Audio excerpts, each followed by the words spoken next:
So today we'll be doing a watercolor and ink of an eye.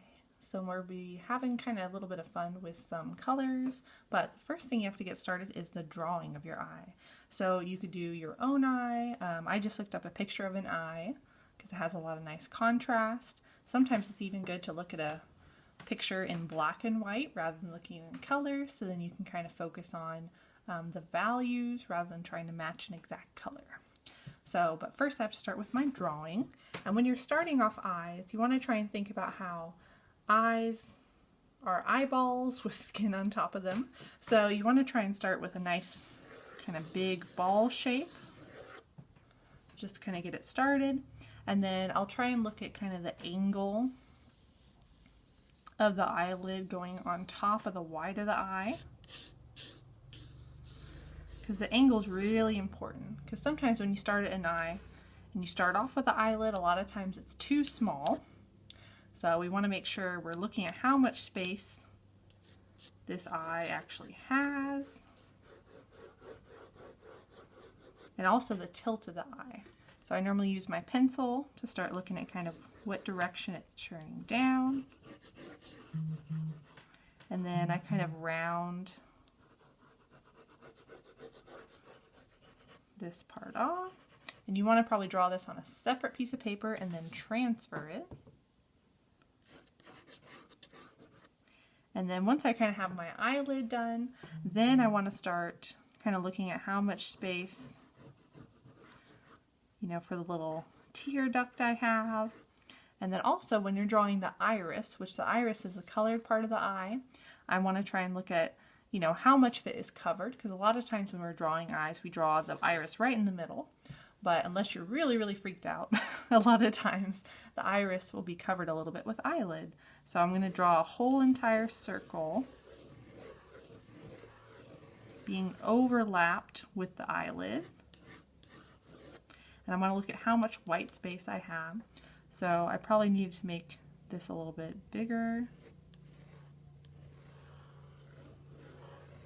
So when you're drawing a circle, a great way to draw a circle is trying to draw it in one motion and kind of holding your pencil up, because sometimes if we try and connect the dots, it's not going to be a complete circle. So kind of drawing in one motion really helps make it nice and round.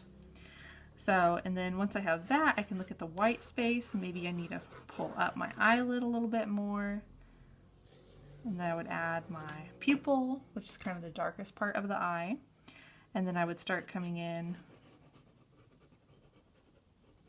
and start drawing in my highlight, which you could do the highlight exactly like that shape, or you could make it a little bit different. And then after I have that, then I would start coming in and drawing kind of the eyelid that's on top, and then erasing some of my extra lines, so then I have more of an idea of the overall shape of my eye. So this isn't as detailed as you want it to get, but I already have my eye transferred onto my paper. I went ahead and drew some of the eyelashes, just kind of an idea of what direction they need to go in. And then what I'm going to do next is start going over it with my pen. So I'm going to be using an 03 micron pen. You can also use a thin Sharpie. I'm just going to start by just outlining everything. And to me, sometimes it's easier to outline it when I'm going sideways, because my hand always gets in the way.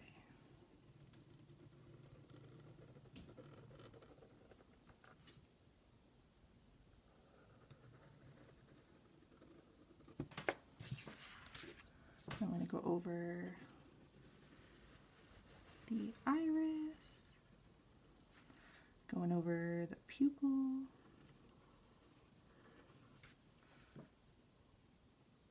and I'm even going to outline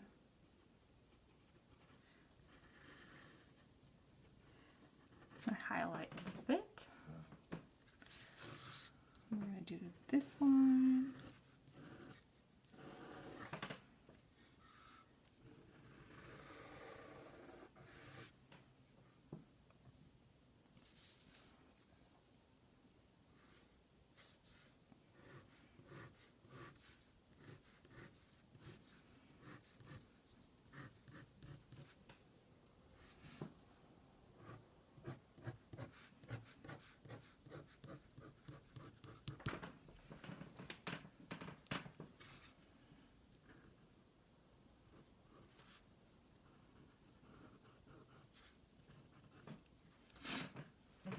So now that I have the overall outline, now I can start on my shading. So a really important part of the eye that people tend to forget about is, since the eyelid is curved on top of the eye, it casts a little bit of a shadow into the white of the eye.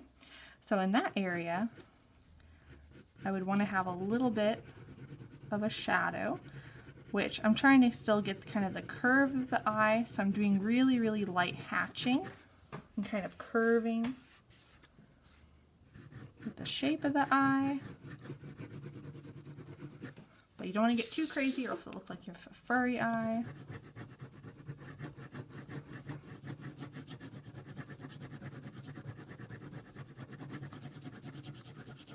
And to have it kind of fade off, you know, you want to press harder up here and then use a little less pressure as you go down.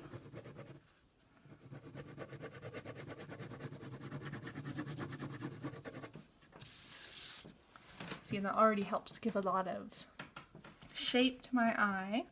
And then I'm going to start coming in and doing some little shading to work on the limbal ring. So the limbal ring is kind of like that dark outline that's around the eye.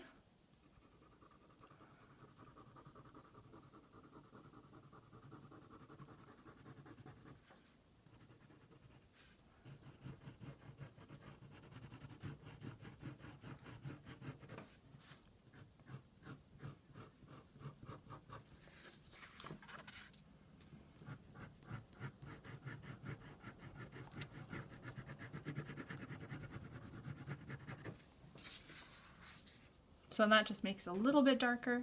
You could also add more details, you know, and texture into the eye, you know, because eyes aren't perfectly one color. They tend to have like some dark areas and light areas.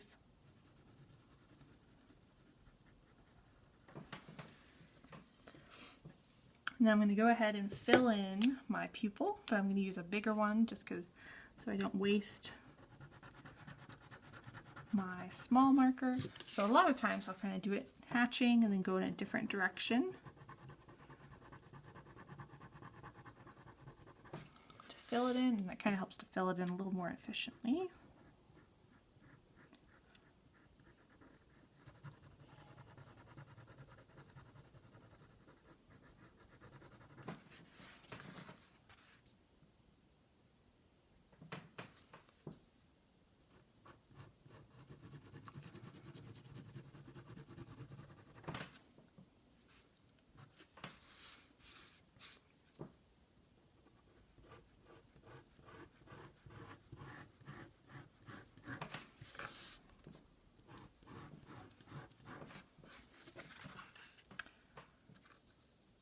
So, and then this area right here is really light. And then back here it actually has a little bit of a shadow. So in order to create that shadow, I could just do, you know, some little hatching back and forth like that, which will almost make it look like an eyebrow. Or you could also do kind of some directional hatching where, you know, it's kind of going side to side. I might also do a little bit of that down here.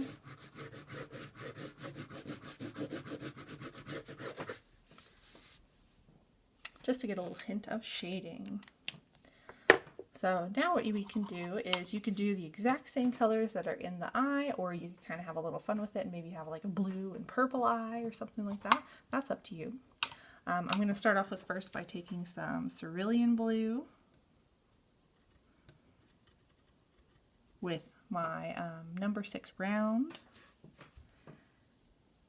I'm just adding a little bit of blue in some of the shadows.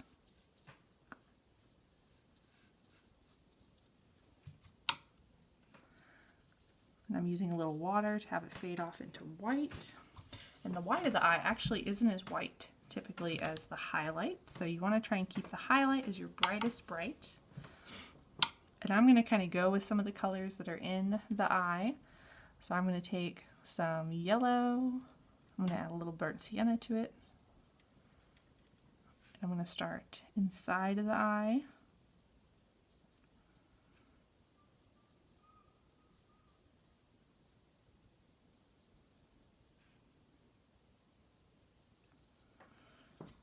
And then I'm going to have it fade into just regular yellow.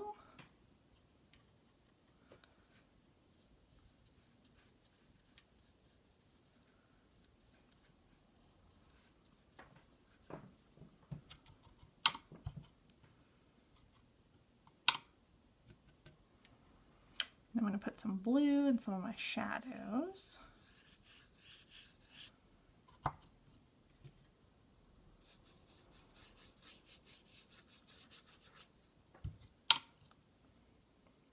And I'm going to take a little bit of alizarin crimson, add a little yellow to it to make kind of a warm pink. And then while this is a little bit wet, I'm going to take my cerulean blue and add a little bit of green to it. I'm just going to kind of start dropping it in on the edges of the eye.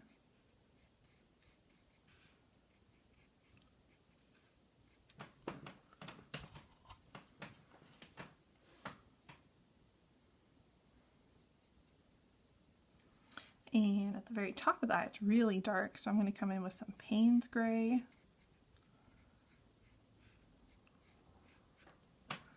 And I'm actually going to do a little bit of that Payne's gray into my highlight, just doing little flicks, you know, kind of like the reflection of the eyelashes onto the eye.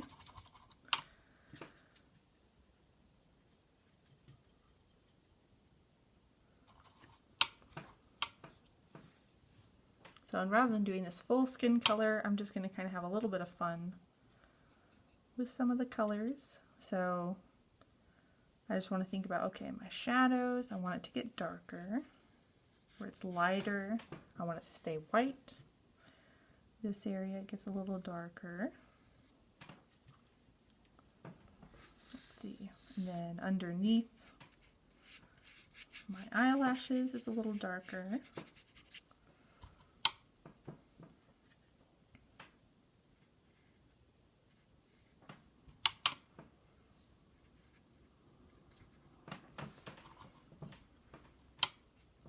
And then I'm going to use a little bit of some orange to make that light.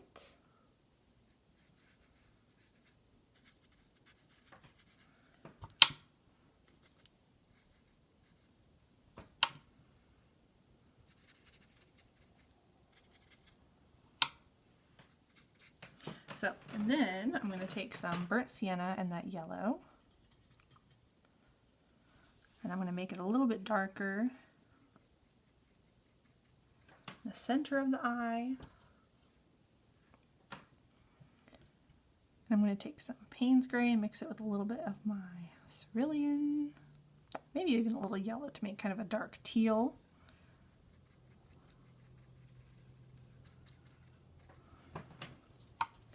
So, and then I could also wait, you know, for a lot of this to dry to add more layers to it.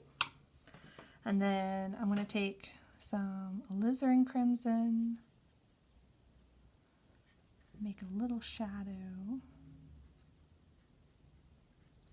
you know, in kind of the top parts of the tear duct. And there's also a little pink in the eye, so I'm going to drag a little bit of that in there.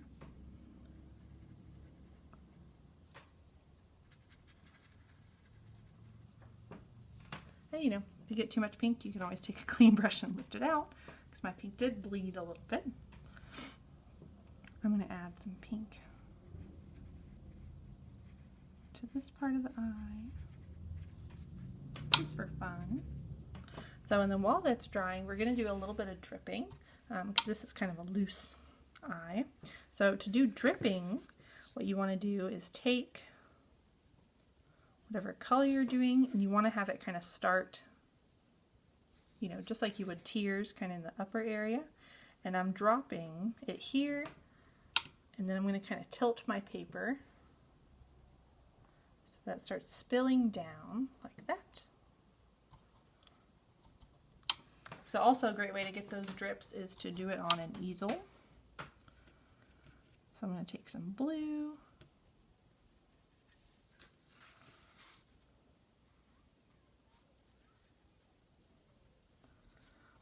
And you don't want it too watery, or else when it dries, it's just going to be really wet. It's not really going to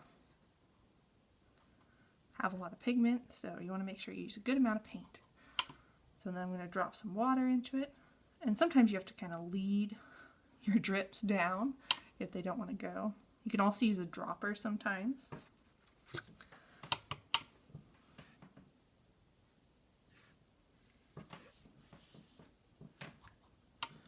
And you could also use like I said, an easel, a little dropper filled with water to kind of drip it down. And then I don't want to just use one kind of color. I'm going to use pretty much all the primaries. I'm doing a little yellow, a little bit of red. You know, you don't want to guide it too much, but you don't want it to go where you don't want it to go. So if it starts dripping and you want it to stop, a lot of times if you just take a napkin and just lift up where you want it to stop, that works too. And then you can also, I would recommend having like a paper towel or something underneath wherever you're painting, so then it doesn't get too messy.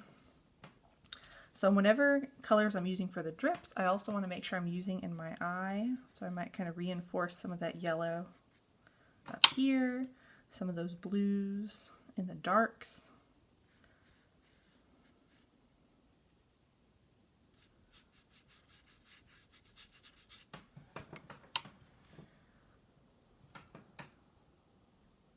I am a very big fan of blue, so we might be using a lot of blue for this.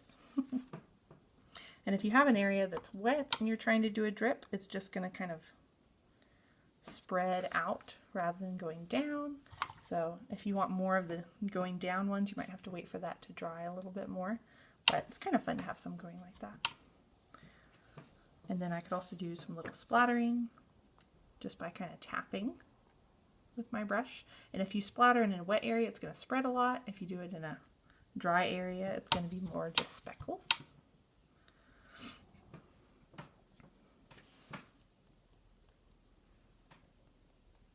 And if you don't want it to go in a certain area, a lot of times you can cover it with a paper towel. And I could do salting on the edges. But I'm going to add a little bit of my blue with some Payne's gray, just to make this kind of a little darker, a little more vibrant too.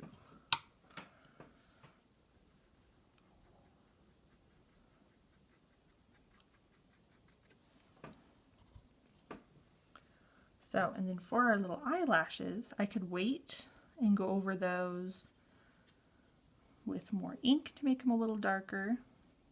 Because right now if I put them in, they're going to get very wet. So that might be something, if you don't want them to be blending and going everywhere and growing, you might have to kind of do those once they are dry. So, or you could just leave them with ink. And then if I have too many eyelashes, I can always kind of have them blur a little bit.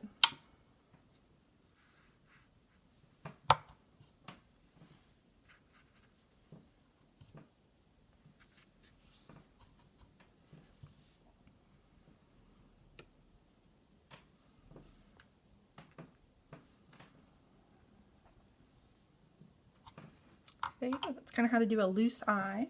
And then, you know, once it's more dry, I could always come in and start refining and darkening edges. Like, especially this kind of inside area. You know, you want to kind of have some nice little details around those areas. And then I could always take a little bit of water and kind of fade it out into the rest of my eye. But again, you kind of have to be patient with your watercolor and not try and rush it too much.